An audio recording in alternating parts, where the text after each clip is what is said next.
community leaders, and distinguished guests. My name is Jay Rosenzweig, and I serve as chair, as Councillor Pasternak mentioned, of Erwin Kotler's Raoul Wallenberg Center for Human Rights. It is a privilege to stand with you at City Hall, united against anti-Semitism, hate, and injustice. Anti-Semitism and hate are spiraling out of control in Toronto, across Canada, and around the world. These incidents remind us that hate and division are not confined to history books. They are present, escalating, and demand our immediate attention. That is why we are here today, to confront this crisis and advocate for decisive, unified responses.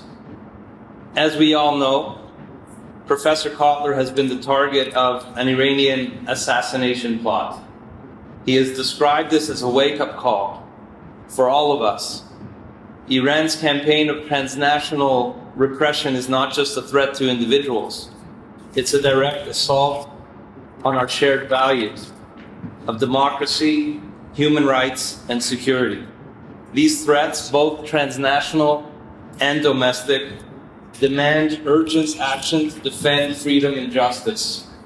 We all share a stake in each other's humanity. When hatred or injustice takes root, it diminishes us all. Online platforms, especially social media, have been breeding grounds for manipulation and division, often targeting young people. To confront hate, we must reclaim truth as our foundation, find points of commonality, and focus on what brings us together.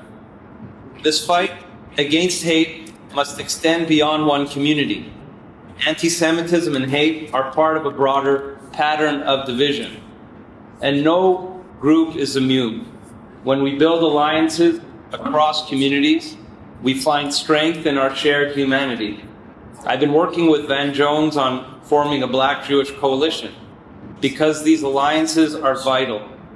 Van has laid out a proposed framework of shared causes, the 5 H's as he puts it, that the Black and Jewish communities can rally around, including advocating for hostages, combating hate, eliminating terrorist groups such as Hamas, who he describes as freedom takers, not freedom fighters, and supporting the Jewish people's right to self-determination in our indigenous homeland.